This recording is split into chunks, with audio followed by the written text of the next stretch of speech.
हे दोस्तों, आज हम फैंटेसी बुक्स के बारे में बात करने वाले हैं। लेकिन सवाल यह है कि हम फैंटेसी बुक्स के बारे में बात कर क्यों रहे हैं। जैसा कि हम सबको पता है कि हमारा आजकल का नॉर्मल लाइफ बिल्कुल भी नॉर्मल नहीं है। ये ज्यादातर स्ट्रेस या कभी कभार डिप्रेशन से भी गुजरता है। और जब हम इस तरह की फैंटेसी बुक्स या फिर स्टोरी बुक्स पढ़ते हैं, हम रियल लाइफ से दूर एक ऐसी दुनिया में पहुंच जाते हैं जहां पर जादू होता है और जहां एडवेंचर भरा हुआ होता है, और ये हमें स्ट्रेस से काफी ज्यादा रिलीफ देता है। तो आज हम इन्हीं कुछ 10 फैंटेसी बुक्स के बारे में बात करेंगे। तो बिना कोई देरी करते हुए आते हैं अपनी पहली बुक की ओर, Charlie and the Chocolate Factory. इस बुक की स्टोरी कुछ ऐसी है कि इसमें एक लड़का होता है जिसका नाम चार्ली है। उसकी फैमिली में उसके अलावा और 6 लोग होते हैं। पहले तो उसके मम्मी पापा और बाकी उसके 4 ग्रैंड पेरेंट्स। उनके पास ज्यादा पैसा नहीं होता और वो एक छोटे से घर में रहते हैं। चार्ली को सिर्फ एक ही चीज पसंद है और वो है चॉकलेट्स। उसने कई बार अपने आस पड़ोस में एक चॉकलेट फैक्ट्री के बारे में सुना है और उसका एक ही सपना है कि वो एक बार उस चॉकलेट फैक्ट्री के अंदर जाए। एक बार उसके दादाजी न्यूज पढ़ रहे थे और उन्हें एक गोल्डन टिकट के बारे में पता चला जो कि वोंका चॉकलेट फैक्ट्री की थी। उसे हर बर्थडे में एक चॉकलेट मिलती थी, एक वोंका चॉकलेट मिलती थी, और उसका बर्थडे क्लोज था तो वो उसे लग रहा था कि उसे इस बार चॉकलेट में गोल्डन टिकट मिलेगी। लेकिन जब उसने चॉकलेट खोला तब उसमें गोल्डन टिकट नहीं थी और वो पूरी तरह से उदास हो चुका था। फिर एक बार वो रास्ते में घूम रहा था, तब उसे कुछ पैसे मिले। उसने सोचा कि वो अपनी मम्मी को वो पैसे दे देगा, लेकिन उसने चॉकलेट्स खरीदी और जब उसने वो चॉकलेट खोला तब उसे गोल्डन टिकट मिली और वो बहुत ही ज्यादा खुश हो गया। और गोल्डन टिकट मिलने के बाद वो चॉकलेट फैक्ट्री अपने दादाजी के साथ गया। वो जब चॉकलेट फैक्ट्री गया, उसके साथ और 4 लोगों को गोल्डन टिकट मिली थी, वो भी वहां गए थे और उनके साथ जो भी हुआ उनके बिहेवियर के अकॉर्डिंग ही हुआ। लेकिन उनके साथ हुआ क्या, वैसे मैं इस पूरी कहानी को लीक नहीं करना चाहूंगा और मैं आगे का आपके ऊपर। तो आते हैं अपने नेक्स्ट बुक की ओर जिसका नाम है हाफ मैजिक। ये एक बहुत ही फेमस बुक है जिसे एडवर्ड ईगर ने लिखा है। ये एक मैजिक टेल्स बुक है जो कि पूरी तरह से एडवेंचर से भरी हुई है, लेकिन इसके डायलॉग्स जो कि हुक बनते हैं, इसने डेकेड से रीडर्स को अट्रैक्ट किया है। इसकी स्टोरी लाइन में 4 सिबलिंग्स होते हैं जिनका नाम है कैथरीन, मार्क, जैन और मार्था। चाहे वो एडवेंचर हो या फिर एक इरिटेटेड कैट के साथ डील करना, इस बुक में हम कॉर्पोरेशन, कॉम्प्रोमाइज और सबसे जरूरी रियल हैप्पीनेस के बारे में समझते हैं। अपनी गलतियों को समझना और कोशिश करना कि सब ठीक हो जाए। ये जो बुक है ये सही में बहुत ही कमाल की है और इसलिए ये हमारे लिस्ट में नंबर 2 पे है। थर्ड बुक में आने से पहले मैं आपको बता दूं कि अगर आपको इनमें से कोई भी बुक के बारे में और जानना है तो आप हमारी इस बुक की या फिर आप किसी भी बुक की प्रीव्यू पढ़ सकते हैं और उस बुक के बारे में और ज्यादा जान सकते हैं। तो अब आते हैं अपनी थर्ड बुक की ओर, BFG the big friend giant. आपने इस बुक के बारे में काफी बार सुना होगा क्योंकि ये है ही इतनी फेमस बुक। ये रोनाल्ड डेल की मास्टरपीसेस में से एक है। अगर हम इसकी स्टोरी में से नजर घुमाएं तो इसकी स्टोरी कुछ ऐसी है। इसमें एक 8 साल की लड़की है जिसका नाम सोफी है। उसे एक जायंट उसके विंडो से किडनैप कर लेता है। शुक्र की बात यह है कि वो सिर्फ हरी सब्जियां खाता है और वो एक बड़ा ही फ्रेंडली जायंट होता है और वो इंसानों को नहीं खाता, वो सब्जियां खाता है। और बड़ी किस्मत की बात है ये सही में। ये पूरी स्टोरी एडवेंचर, टेरर, फन से भरी हुई है और अपने लिस्ट को आगे बढ़ाने से पहले मैं आपको ये कहना चाहूंगा कि अगर आपने ये स्टोरी अभी तक नहीं पढ़ी है तो आपको ये स्टोरी जरूर पढ़नी चाहिए। हमारी फोर्थ बुक का नाम है द हॉबिट। ये बुक काफी स्पेशल है।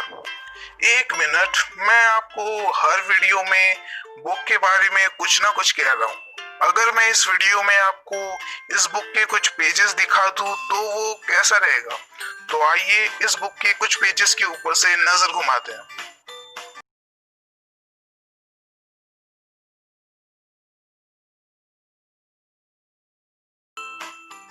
तो आपको ये बुक कैसी लगी? काफी लोग इसके कुछ पेजेस देख के काफी ज्यादा एक्साइटेड हो जाते हैं, लेकिन मैं आपको बता दूं कि आप इसके कुछ पेजेस डाउनलोड कर सकते हैं और उसके बाद आप चाहे तो इस बुक को खरीद भी सकते हैं।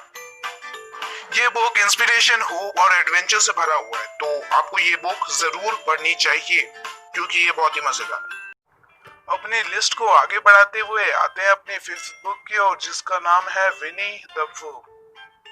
एक मिनट, मैंने इसे टीवी पर देखा है। क्या इसकी बुक्स भी अवेलेबल है? इसका सिर्फ एक बुक नहीं, इसकी पूरी स्टोरीज की कलेक्शन है और आप इनमें से कोई भी बुक आसानी से पढ़ सकते हैं।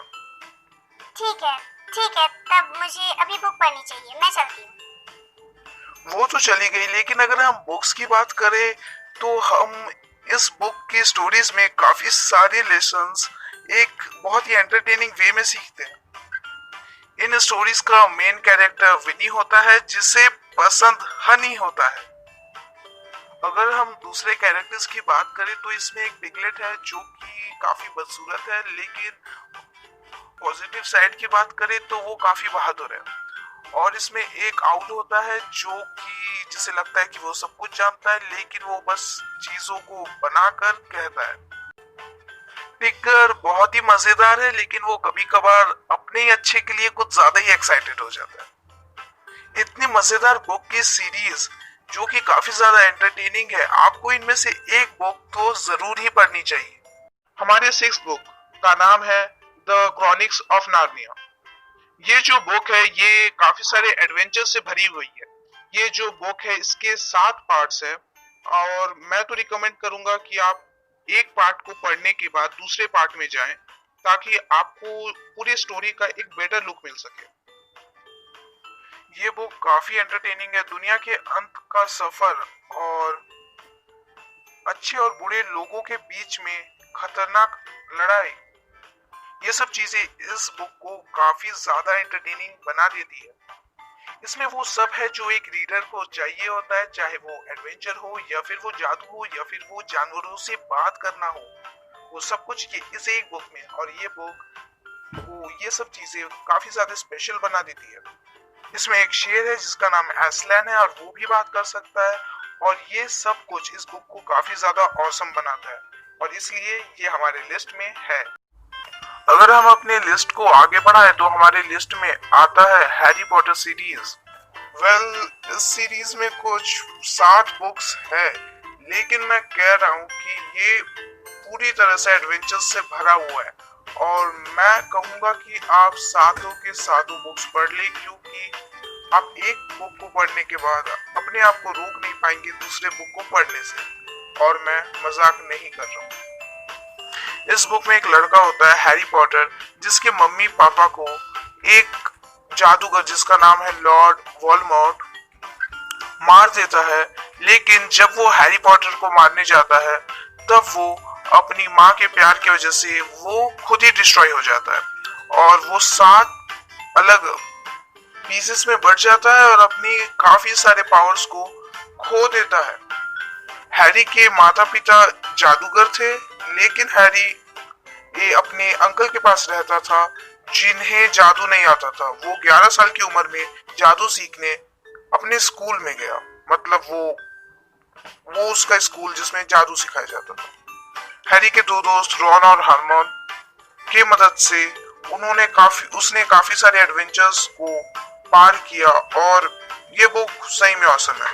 और मैं कहूँगा कि अगर आपने इसे नहीं पढ़ा है तो आपको जरूर पढ़ना चाहिए।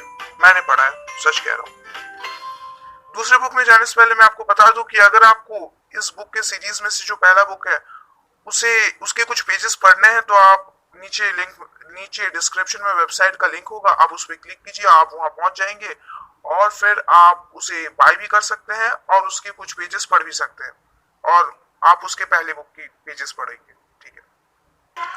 हमारी अगली बुक का नाम है एलिस इन द वंडरलैंड।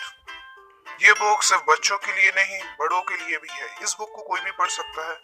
बच्चों के लिए ये शायद अच्छी स्टोरीज हो, लेकिन बड़े इसमें कुछ पैटर्न्स, इसमें कुछ चीजें जो हिडन सीक्रेट्स या फिर इसमें एक अलग पर्सपेक्टिव से सोचकर इस कहानी को बिल्कुल एक अलग पर्सपेक्टिव से देख सकते हैं। इसमें स्टोरीज काफी सारे अलग अलग पार्ट्स में है और ये काफी अजीब स्टोरीज भी हो सकती है या फिर वो काफी ज्यादा चाइल्डिश भी हो सकती है, लेकिन अगर आप इसे एक अलग पर्सपेक्टिव से देखें तो आपके लिए ये काफी ज्यादा मजेदार होने वाली है। इसमें एक लड़की होती है जिसका नाम एलिस है। वो एक बार अपनी एक रिवर के साइड में, जहाँ उसकी बहन बुक पढ़ रही थी जिसमें एक भी पिक्चर्स नहीं थी, फिर उसने एक रैबिट को देखा। वो रैबिट फिर अचानक से एक होल में घुस गया, वो भी उस होल में घुस गई, वो पहुंच गई वंडरलैंड में। वो काफी सारे एडवेंचर्स करती है और वो एडवेंचर्स, मैं सच कह रहा हूँ, बहुत ही कमाल के होते हैं और उसमें काफी सारी सीक्रेट्स या फिर पैटर्न्स छुपी हुई होती है। नेक्स्ट बुक का नाम है द वंडरफुल विजार्ड्स ऑफ ओज। शायद ये बुक आपके लिए चाइल्डिश लग रही हो, लेकिन इस बुक की जो स्टोरी है वो काफी अच्छी है। भले इसमें जादू भरा हुआ है और इसमें जादूगरनी ये लोग हैं, लेकिन फिर भी इसकी जो स्टोरी है ये इसे सबसे ज्यादा खास और बाकी नॉर्मल बुक से सबसे अलग बनाती है। और अगर आप 15 के अंडर में है या फिर आप 15 से ज्यादा है तब भी आप इसे पढ़ सकते हैं, क्योंकि इसकी स्टोरी काफी ऑसम है। और इसमें इस बुक को पढ़ने के टाइम जो मेन चीज होता है, मतलब जो चीज ध्यान में रखनी चाहिए, वो होती है इमेजिनेशन। आप जब भी इस बुक को पढ़े उसे विजुअलाइज करें और उसे इमेजिन करें ताकि आप उस बुक को फील कर पाए। इसकी स्टोरी लाइन में एक लड़की होती है जिसका नाम डोरेथी है। वो एक टॉर्नेडो की वजह से एक अजीब दुनिया में पहुंच जाती है जहां पे उसे और 3 लोग मिलते हैं, जिसमें से एक शेर रहता है और एक टीन का डब्बा या फिर वो टीन का बना हुआ रहता है और एक स्कैरक्रो रहता है, जिससे और उन चारों को एक जादूगर के पास जाना रहता है। तो और इन सब के बीच में जो एडवेंचर है ये काफी ऑसम है। मैं आपको सजेस्ट करूंगा कि आप इसकी रिव्यू डाउनलोड कर ले और उसे पढ़ ले, उसके बाद ही आप इस बुक को खरीदें।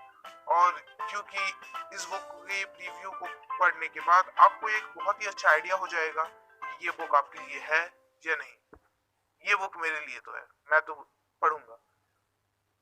एक्चुअली मैं पढ़ चुका हूँ। हमारे नेक्स्ट बुक का नाम है, जो कि मेरा फेवरेट है, अ रिंकल इन टाइम। ये जो बुक है ये आपकी क्रिएटिविटी और इमेजिनेशन को एक बहुत ही बड़ा बूस्ट देगा। एक साइंटिफिक फैक्ट है कि जो लोग स्पेस के बारे में ज्यादा सोचते हैं वो लोगों का इमेजिनेशन पावर या फिर वो लोग ज्यादा बेहतर तरह से इमेजिन कर पाते हैं किसी भी चीज को, क्योंकि उनके ब्रेन का जो इमेजिनेशन क्रिएटिविटी वाला पार्ट है वो नॉर्मल लोगों से थोड़ा सा बड़ा होता है। तो हम क्रिएटिव कैसे हो सकते हैं? इस तरह की चीजों को पढ़कर, ये जानकर, because creativity is nothing something you have, it's something you do. आप क्रिएटिविटी लेवल को बढ़ा सकते हैं, आप इसे घटा सकते हैं, ये पूरी तरह से आपके ऊपर है। आई होप आप इस बुक को पढ़ेंगे और अपनी इमेजिनेशन को एक अलग लेवल पर लेकर जाएंगे। अगर आप इसकी स्टोरी लाइन को हल्का सा पढ़ना चाहते हैं इस बुक को खरीदने से पहले, तो आप इस बुक की रिव्यू डाउनलोड कर सकते हैं, जो आपको इस बुक की कुछ पेजेस शुरुआत की फ्री में मिल जाएगी, जो कि हमारी वेबसाइट में अवेलेबल है। तो आपको ये वीडियो कैसा लगा? क्या आपको लगता है कि इसमें कुछ रह गया, और अगर कुछ रह गया तो वो क्या है? उम्मीद है कि आपको ये वीडियो अच्छा लगा होगा। And as always, thanks for watching.